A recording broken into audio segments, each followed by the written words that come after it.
The night was colder than it should have been. December 25th, 1776, Christmas night. The Delaware River did not care that it was a holy evening. The water was black, violent, and filled with floating ice, sharp slabs that scraped against the wooden boats like knives testing flesh. Snow fell sideways, driven by a bitter wind that burned the skin and stiffened fingers until men could no longer feel their hands. On the eastern bank of the river, a tall man stood silently, his breath visible in the freezing air. He was wrapped in a heavy cloak, but the cold still found its way into his bones. His boots were soaked. His hat was pulled low. His face, long, weary, deeply lined, showed no fear, only an unbearable weight of responsibility. George Washington did not pray aloud that night. He had already prayed too many times. Behind him, thousands of exhausted soldiers waited in silence. They were not the proud, well-fed army people imagine today. These men were farmers, laborers, shopkeepers, many without proper coats, many without shoes. Some wrapped rags around bleeding feet. Some coughed. Some shivered uncontrollably. Some had not been paid in months. Others knew their enlistments would end in days. And yet, they stood. Across the river, the British and their German allies slept peacefully in Trenton, confident the rebellion was dying. They believed winter had defeated the Americans. They believed hunger, cold, and despair had done what cannons could not. They were wrong. Washington looked at the river again. If this crossing failed, the rebellion would end. The army would dissolve. Congress would flee. The idea of the United States, fragile, unfinished, uncertain, would disappear into history as a failed experiment. There would be no second chance. "Move," Washington finally said, and history began to shift. Long before that frozen river, long before muskets and flags and declarations, the land itself was already old, ancient beyond memory. Forests stretched endlessly. Rivers carved their paths patiently. Indigenous nations lived, traded, fought, and worshipped on this soil for thousands of years before any European name was spoken here. They did not call it America. That name would come later, brought across the Atlantic by sails, driven by ambition, faith, fear, and greed. In the late 1400s and early 1500s, Europe was changing. Kingdoms were hungry for power.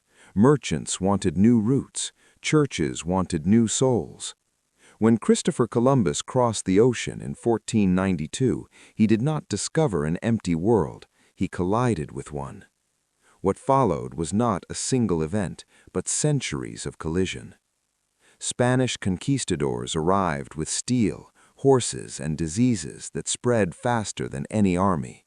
Entire civilizations were weakened before they could fight back. Gold was taken. Lands were claimed. Native populations collapsed, not only from war, but from smallpox, measles, and influenza, invisible enemies with no mercy. Further north, the French came not just to conquer, but to trade. They followed rivers deep into the continent, forming alliances with native tribes, exchanging goods for furs, embedding themselves into the land more subtly, but no less permanently. And then came the English. In 1607, the Jamestown settlement was established in Virginia. It was a disaster waiting to happen. The settlers were unprepared, undisciplined, and unfamiliar with the land. Many expected quick riches, not back-breaking survival. Starvation followed, disease followed, death followed. At one point, desperation became so extreme that historians later uncovered evidence of cannibalism. Jamestown survived, not because of English planning, but because of uneasy interactions with native tribes like the Powhatan Confederacy.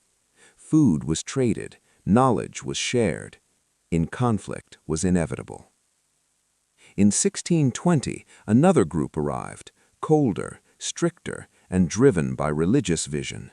The Pilgrims landed at Plymouth, carrying not just supplies, but a belief that they were chosen, called by God to build something new. They nearly died that first winter. Without help from native peoples, especially Squanto, who spoke English and taught them how to survive, the colony would have vanished. The famous First Thanksgiving was not a myth, but it was not the peaceful beginning many imagine either. It was a temporary pause in a long and tragic struggle for land and power. As the colonies grew, so did contradictions. They spoke of freedom, yet practiced slavery. They demanded rights, yet denied them to others. They fled tyranny, yet built new forms of it. By the 1700s, 13 British colonies stretched along the Atlantic coast. Each had its own economy, culture, and identity. New England focused on trade and religion. The middle colonies thrived on commerce and diversity. The southern colonies depended heavily on agriculture and enslaved labor. Slavery became the nation's deepest wound before the nation even existed. Millions of Africans were stolen from their homes, chained, shipped across the Atlantic in horrific conditions, and sold like property. Their labor built plantations, cities, and fortunes. Their suffering was ignored, justified, or erased. And yet, the idea of liberty continued to grow. After the French and Indian War ended in 1763, Britain was deeply in debt. The solution seemed simple: tax the colonies. The colonies disagreed, not because they hated taxes, but because they had no voice in Parliament. No taxation without representation became more than a slogan. It became a warning.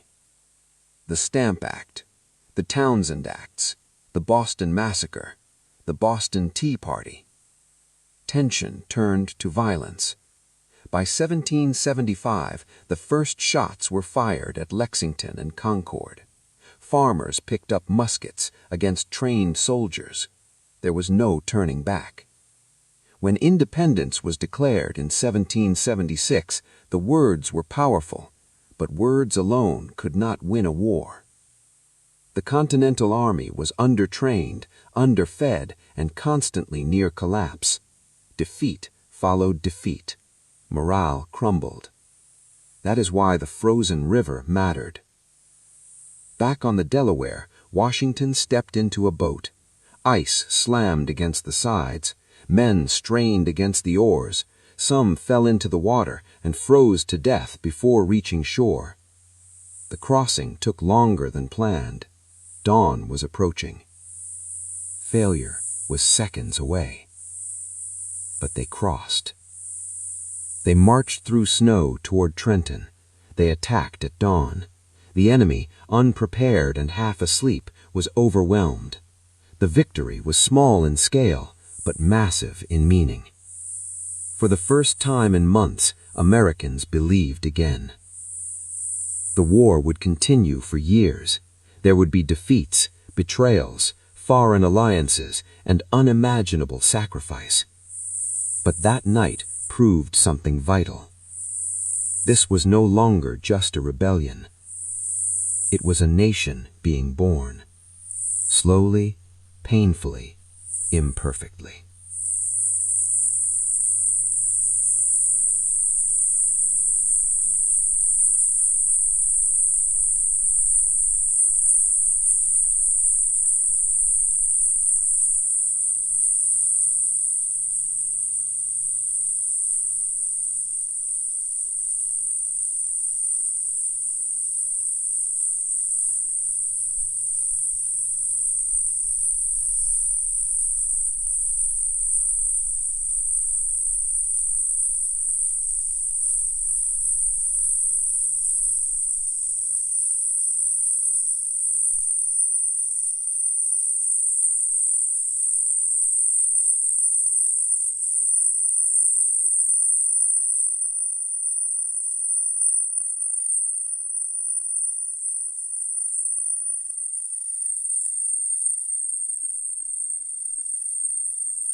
Victory at Trenton did not end the war. It only delayed despair. In the weeks that followed, Washington's army won again at Princeton, forcing the British to retreat from much of New Jersey. Newspapers spread the news like wildfire. Men who had nearly deserted chose to stay. New volunteers arrived. Hope, fragile but alive, returned to the camps. But hope alone could not feed an army. The winter of 1777 was merciless. Supplies were scarce, shoes disintegrated, blankets were shared by 3 men at a time. Disease killed silently. Washington wrote letter after letter to Congress, begging for food, weapons, clothing, anything. Congress argued. States delayed. Bureaucracy moved slowly, while men froze quickly. Across the ocean, Britain adjusted its strategy. The rebellion was no longer a minor disturbance. It was a war draining money, pride, and international reputation. British generals believed one decisive blow could end it. That blow was aimed at Philadelphia, the rebel capital. In September 1777, British forces defeated Washington at Brandywine Creek and marched into Philadelphia unopposed. Congress fled. The city fell. To the world, it looked like the rebellion was collapsing. Washington's army retreated to a place that would become legendary for suffering, Valley Forge. The name alone would later symbolize endurance, but in reality, it was hell. More than 10,000 men entered Valley Forge that winter. Nearly 2,500 would not leave. They died not in battle, but from hunger, disease, and exposure. Bodies were buried in shallow graves. Blood stained the snow from bare feet marching on frozen ground. And yet the army did not dissolve. A Prussian officer named Baron von Steuben arrived with discipline and experience. He drilled the soldiers relentlessly, teaching them how to fight as a unified force. He cursed in multiple languages. He demanded standards. Slowly, painfully, the Continental Army became something real. Meanwhile, diplomacy unfolded quietly. Benjamin Franklin, old and brilliant, traveled to France. He wore simple clothes, played the role of humble philosopher, and charmed an empire. France, eager to weaken Britain, eventually agreed to support the American cause with money, weapons, and soldiers. The war shifted. By 1781, British General Cornwallis found himself trapped at Yorktown, Virginia. French ships blocked escape by sea. American and French forces surrounded him on land. Bombardment followed bombardment. On October 19, 1781, Cornwallis surrendered. The war was effectively over. 2 years later, the Treaty of Paris formally recognized the United States of America as an independent nation. But independence solved nothing automatically. The war had united 13 colonies against a common enemy, but unity dissolved quickly without one. The Articles of Confederation created a weak central government, terrified of becoming another monarchy. States acted like separate countries. Money was unstable. Debts were crushing. Rebellions erupted, including Shays' Rebellion, where farmers protested taxes and debt imprisonment. The dream was fragile. In 1787, leaders gathered in Philadelphia again, not to declare independence, but to decide whether the nation would survive at all. They argued behind closed doors. They compromised. They feared failure. The Constitution was born from mistrust as much as hope. Power was divided, checks were created, slavery was avoided, postponed, and protected at the same time, a moral failure hidden inside political necessity. The document promised liberty, yet left millions excluded. George Washington became the first president not because he wanted power, but because everyone trusted him not to abuse it. When he stepped down after 2 terms, he set a precedent stronger than any law. But new conflicts rose quickly. Alexander Hamilton pushed for a strong federal government, a national bank, and close ties with Britain. Jefferson envisioned a nation of farmers, limited government, and sympathy for revolutionary France. Political parties formed, bitterness followed, and while leaders debated philosophy, the nation expanded, often violently. Native American nations were pushed westward through treaties rarely honored and wars rarely remembered. Land was taken piece by piece. Entire cultures were erased or broken. Then came the test no compromise could delay forever: slavery. By the early 1800s, the United States was split between free states and slave states, between industrial North and agricultural South. Cotton made slavery more profitable than ever. Enslaved people were bought, sold, beaten, raped, and denied humanity under law. Resistance grew. Abolitionists spoke loudly and were hated for it. Enslaved people escaped through networks like the Underground Railroad. Slave rebellions terrified white society. Every new state threatened balance, and balance finally shattered. In 1861, after Abraham Lincoln was elected president, Southern states seceded. They claimed states' rights, but the right they protected above all others was the right to own human beings. The Civil War began. Brother fought brother. Entire cities burned. Technology made killing efficient. More Americans died in this war than any other in history. Lincoln struggled not just to win, but to define what the war meant. When he issued the Emancipation Proclamation, the war transformed, from preserving the Union to destroying slavery. Freedom came slowly, unevenly, and at immense cost.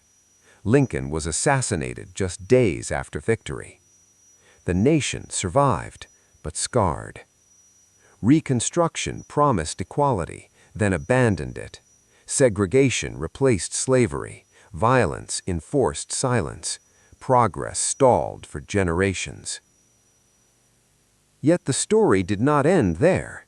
America industrialized. Immigrants arrived by the millions. Cities grew. Wealth exploded, and so did inequality. Workers organized. Women demanded rights. Wars pulled the nation onto the global stage. The United States stumbled forward, never perfect, often cruel, occasionally noble. Through depression, world wars, civil rights struggles, and cultural revolutions, the country continued its unfinished experiment. Not because it was innocent, but because it kept arguing with itself about what freedom truly meant. And that argument continues, still unfinished, still alive. The guns of the Civil War fell silent, but the silence was not peace. Across the South, cities lay in ruins. Railroads twisted like broken bones. Farms were burned. Millions of formerly enslaved people stood free in name, yet surrounded by hatred, poverty, and uncertainty. The promise of freedom had been spoken, but it had not yet been built. Reconstruction began with bold ideas and fragile hope.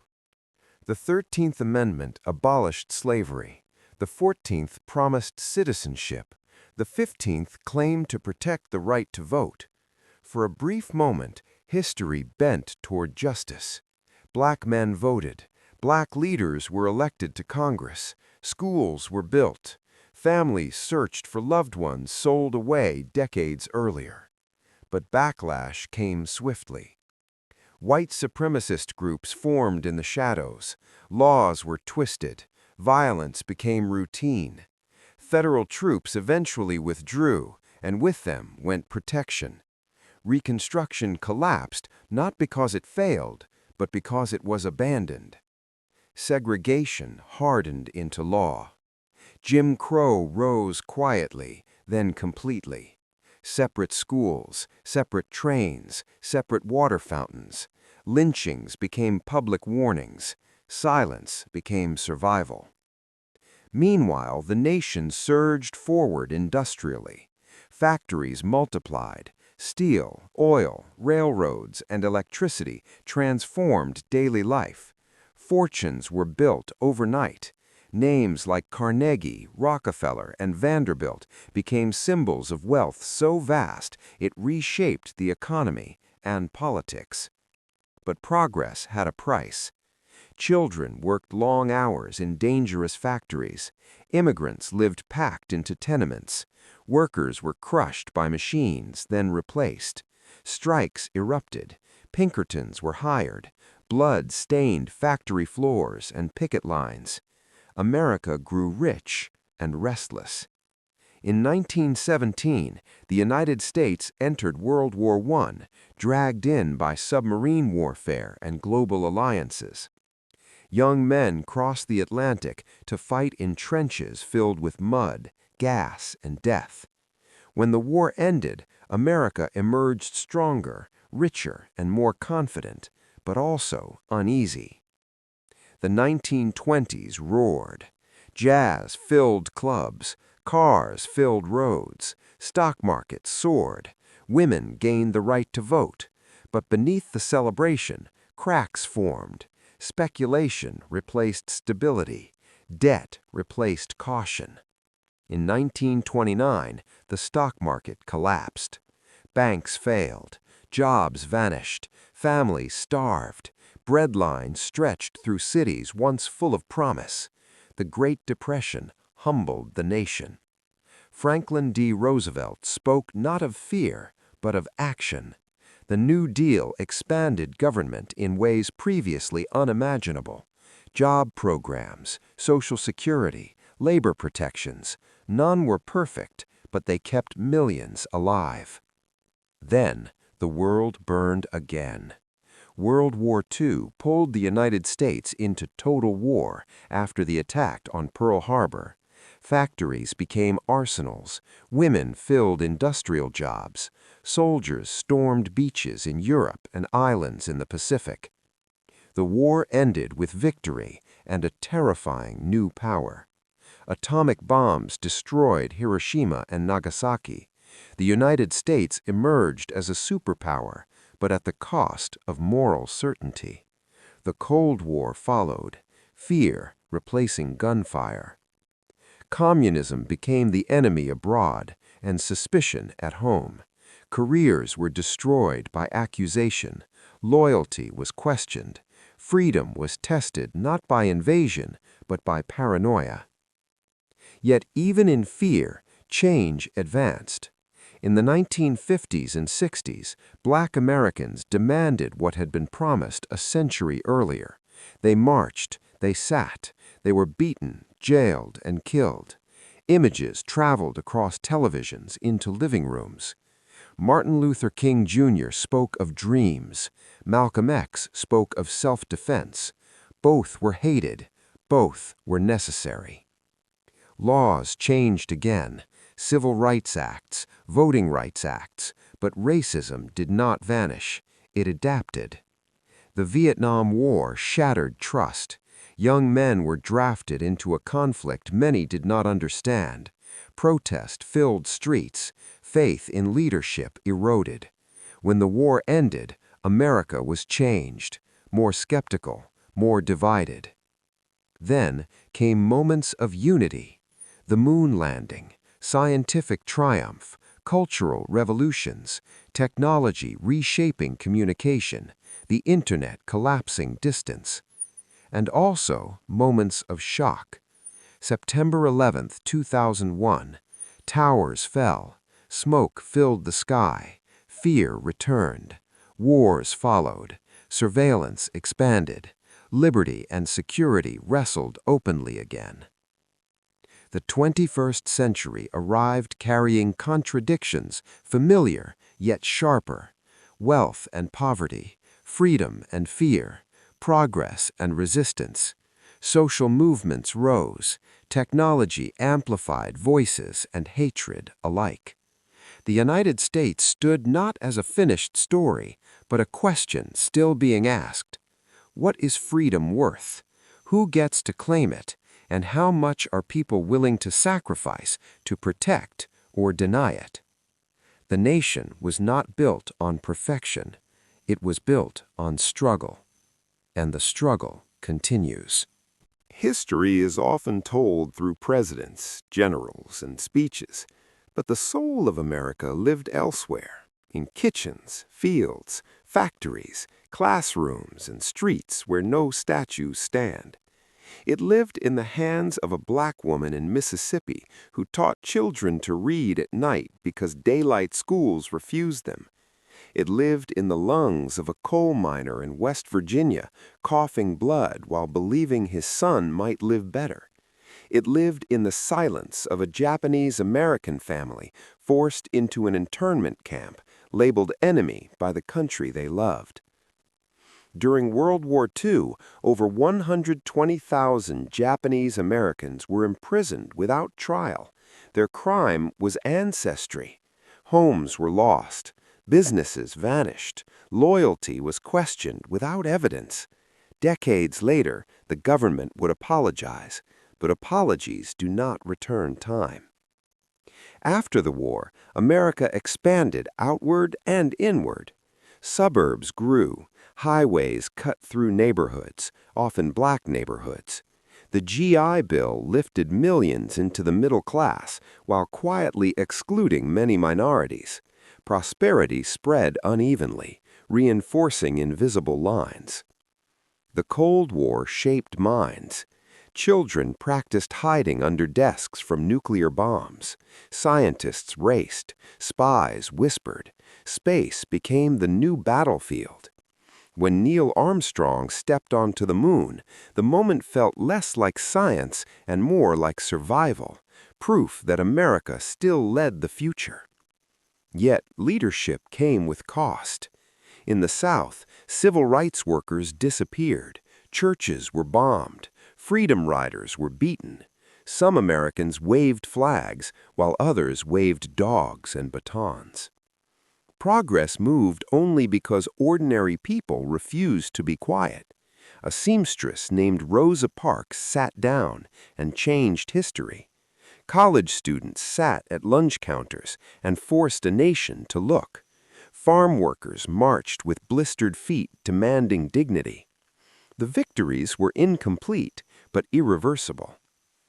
Then came an era of cynicism. The assassinations of John F. Kennedy, Martin Luther King Jr., and Robert Kennedy shattered faith. Watergate proved corruption reached the highest office. Trust, once broken, never fully returned. Economics changed again.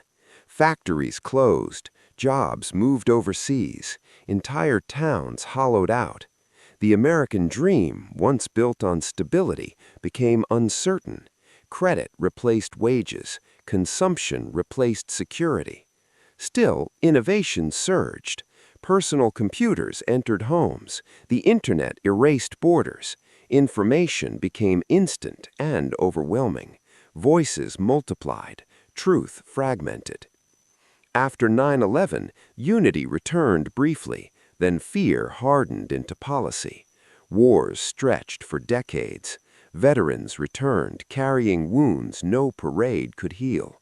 Surveillance expanded quietly. Questions of liberty resurfaced, sharper than before. And always the argument continued. Who belongs? Who decides? Who benefits? The United States was no longer young, but not old enough to be settled. Social media rewired outrage. Movements rose overnight. History was re-examined. Statues fell. New heroes were demanded. Old myths were challenged. Some saw decay. Others saw reckoning. Pandemics tested systems. Inequality became impossible to ignore. Essential workers were praised, then forgotten. Death numbers became statistics, hiding grief behind charts. Through it all, the Constitution endured, not because it was perfect, but because it could be argued with. America remained a nation where protest was both protected and punished, where immigrants were blamed and relied upon, where hope and fear shared the same streets. The story never resolved, because the United States was never meant to be a finished answer. It was meant to be a conversation, sometimes violent, sometimes inspiring, always unfinished. From the frozen Delaware River to glowing phone screens, from whispered prayers to shouted demands, the same question echoed through centuries. Can a nation built on contradiction learn to live up to its own promise? The answer was never written in ink. It was written again and again in human lives. Every generation believes it is living at the edge of history. But in America, the edge never disappears. It only moves. At the dawn of the new millennium, the nation felt invincible. Technology surged forward faster than law or culture could follow. Markets expanded. Globalization promised endless growth. The Cold War enemy had collapsed, and for a moment, it seemed as if history itself had slowed. Then, on a clear September morning, history returned violently. Planes cut through blue sky. Towers collapsed into dust. Thousands died in minutes. The illusion of safety shattered on live television. Firefighters ran upward while others fled downward. Names were written on paper and read aloud because bodies were never found. The country united in grief, but grief is unstable fuel. Fear reshaped policy. War became permanent. Afghanistan blurred into Iraq. Justifications shifted. Deadlines vanished. Soldiers rotated endlessly. Some returned broken. Some did not return at all. Patriotism and suspicion grew side by side. Meanwhile, the economy cracked again. In 2008, banks collapsed under the weight of their own greed.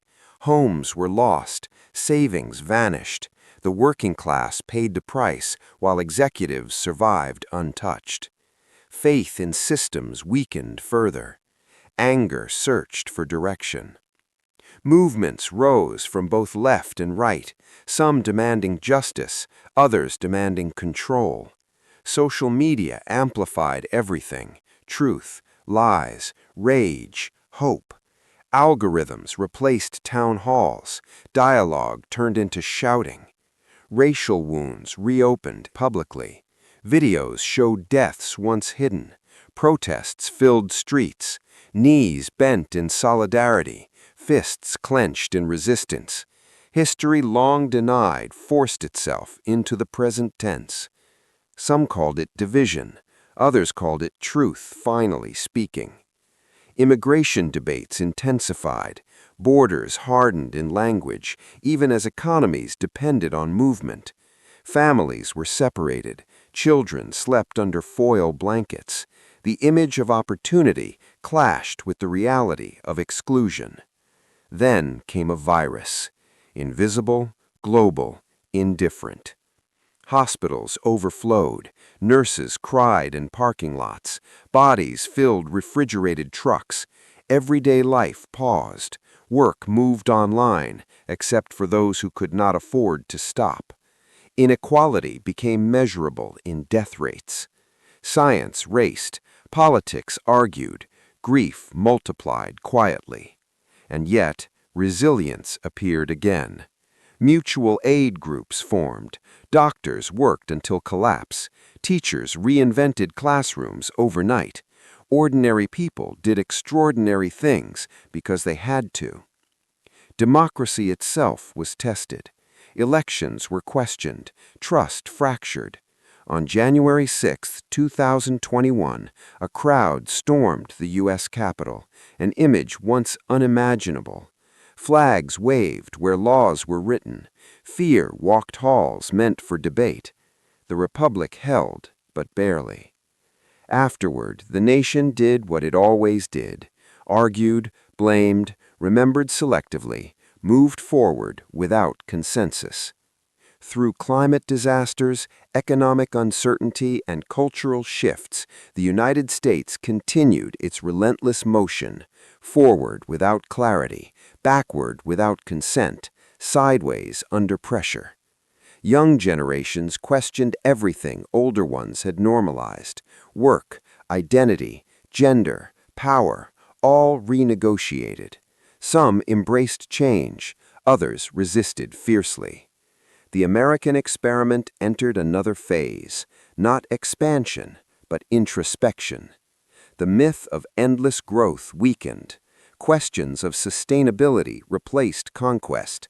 Technology promised solutions while creating new problems. Artificial intelligence emerged not as a tool, but as a mirror, reflecting human values and flaws. And still, the original question remained alive. Can freedom survive fear? Can equality survive profit? Can truth survive noise? The answer, as always, rested not in monuments or documents, but in choices made by ordinary people when no one was watching. History did not end. It leaned closer and waited. In the end, history does not belong to the loudest voices. It belongs to the ones who live quietly inside its consequences.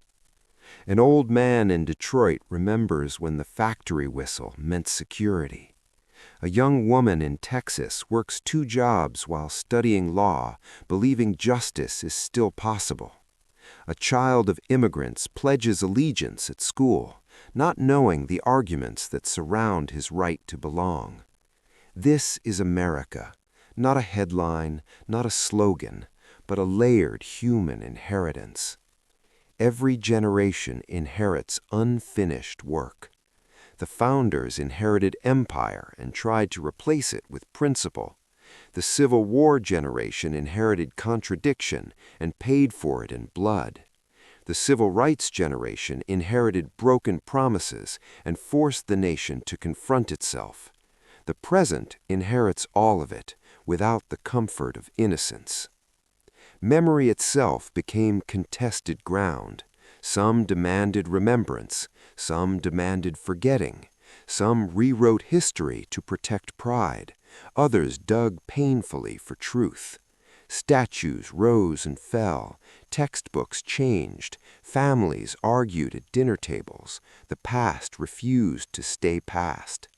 And yet, beneath the noise, a pattern remained consistent. Whenever the nation drifted too far from its ideals, resistance followed. Whenever power concentrated too tightly, pressure built beneath it. Whenever people were excluded long enough, they demanded entry, sometimes peacefully, sometimes not. America never collapsed into tyranny, nor settled into justice. It hovered between. That tension, agonizing, exhausting, unresolved, is the engine of its story. Because the United States was never meant to be easy, it was meant to be accountable. The Constitution did not assume virtue, it assumed ambition, fear, and conflict, and tried to contain them. Its survival was not proof of perfection, but of adaptability. Criticism became patriotism, protest became inheritance, dissent became continuity. This is why the story resists endings.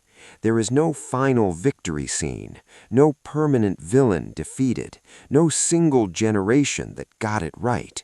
Instead, there are moments when people chose empathy over fear, moments when they chose power instead, moments when progress advanced inches, and moments when it retreated miles. America is not the sum of its failures, nor is it the sum of its promises. It is the space between them. From the ice of the Delaware River to the digital glow of modern screens, from enslaved hands to coded algorithms, the same fragile idea persists, that people, flawed, divided, stubborn, might govern themselves. Sometimes they do, Sometimes they do not, but the attempt continues, and as long as the attempt continues, the story remains alive, unfinished, uncomfortable, demanding participation. The United States is not a monument. It is a question, asked again every day. And the answer is never written once. It is written slowly, painfully, collectively, by those who refuse to stop asking. Time does not move evenly in America. Some decades feel like centuries. Some centuries collapse into a single moment.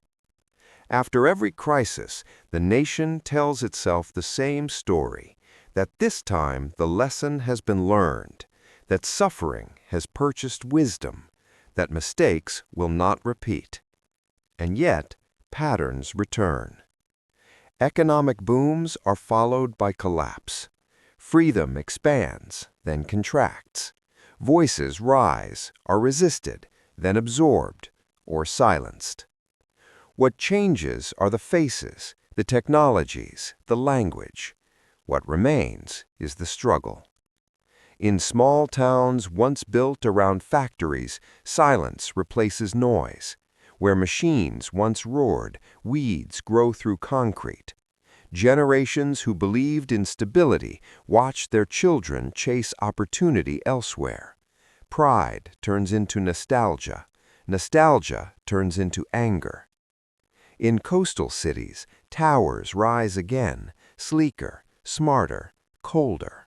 Wealth concentrates vertically. Inequality becomes architectural. From above, the nation looks prosperous. From below, it feels unreachable. Education divides futures early. Healthcare decides survival quietly. Justice moves differently depending on where one stands. These truths are not accidents, they are consequences, layered over centuries. Yet America has always been more than its systems. It has been an emotional nation. Fear moves faster here. Hope burns brighter. Disappointment cuts deeper. That intensity explains both its cruelty and its creativity. Jazz was born from pain. Blues turned suffering into language.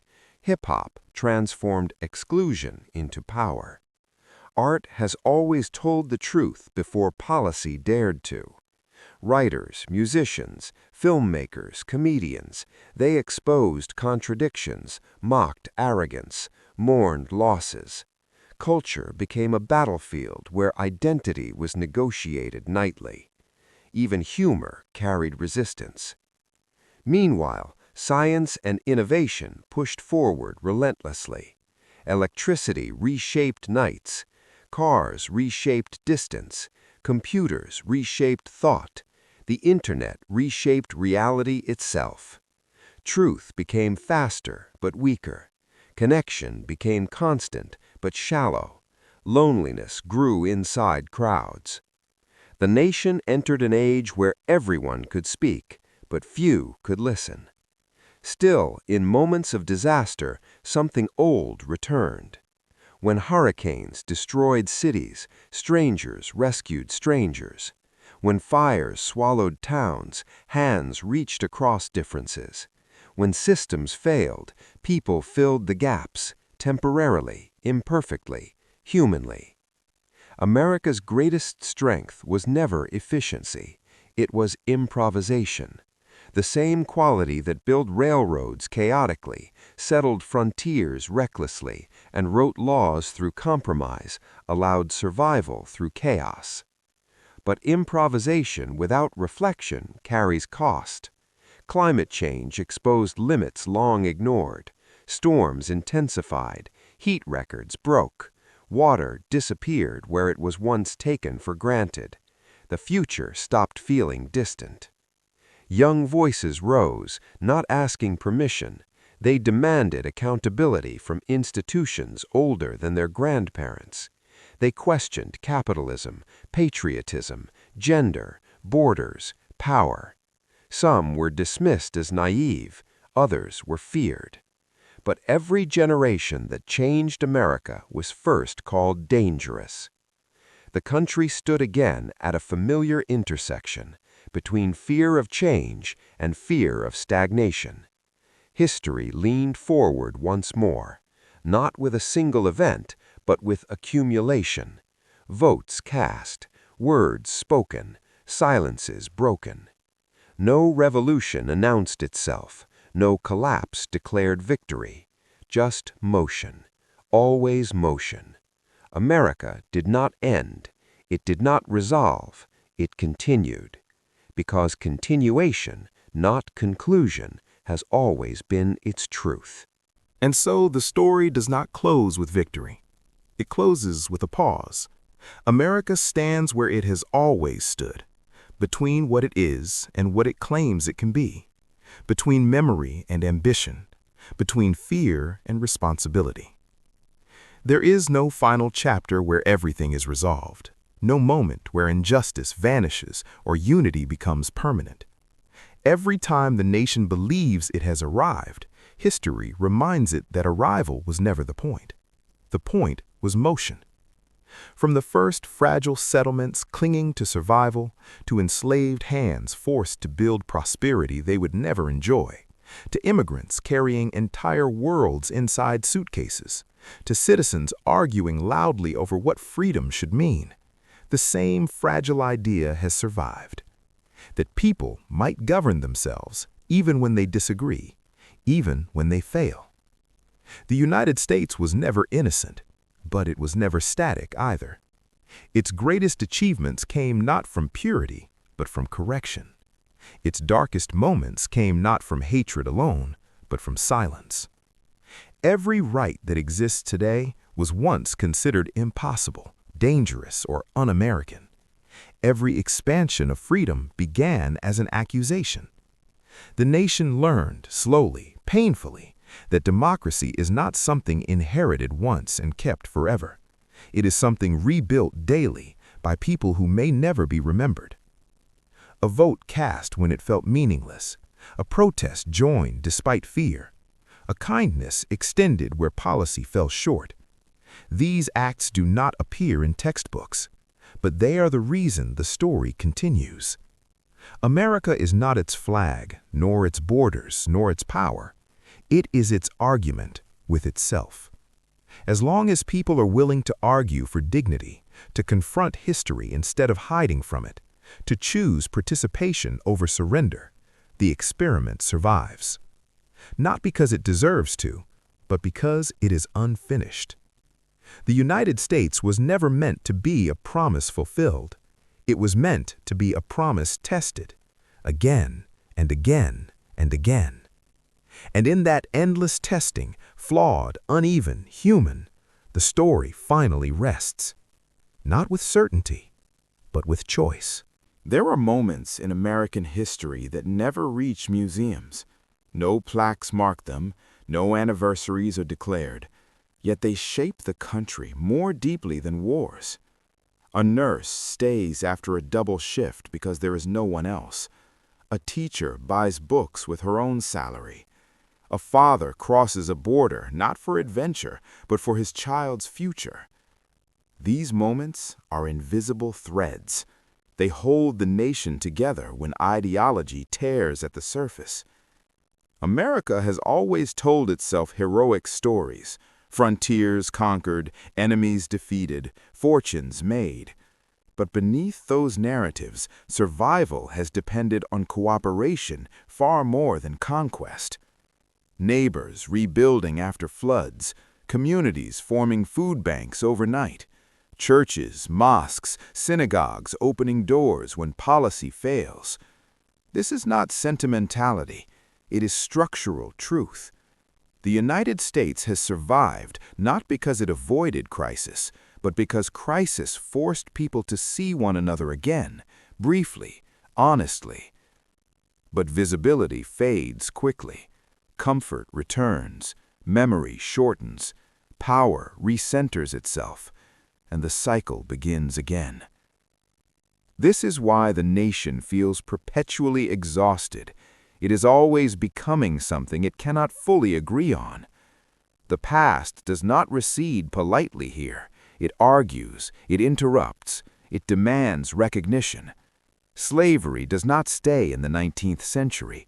Indigenous removal does not stay in textbooks. Segregation does not stay in black and white photographs. They live on in zip codes, wealth gaps, prison statistics, health outcomes. To acknowledge this is not to hate the country, it is to see it clearly. Patriotism without honesty is mythology.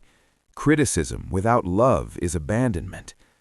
America has always needed both. The greatest American figures understood this tension instinctively. Lincoln doubted constantly.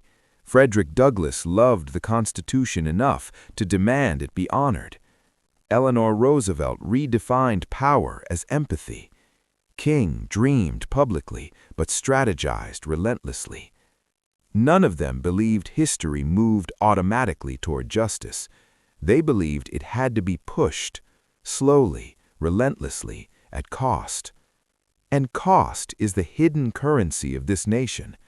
Every expansion was paid for by someone. Every reform was resisted by someone. Every freedom widened was first denied. The future will be no different. Technology will not save America from itself. Wealth will not stabilize it. Power will not unify it. Only participation will. That is the quiet truth behind all the noise. Democracy is not an inheritance, it is a practice. It must be rehearsed daily, argued fiercely, protected imperfectly. The United States will continue to disappoint those who expect purity. It will continue to inspire those who believe in effort, because its promise was never certainty. Its promise was possibility. And possibility is fragile. It depends on memory. It depends on courage.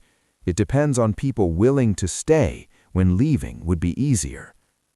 The story is not finished because the work is not finished. And perhaps that is the most honest ending history can offer. Not resolution, responsibility.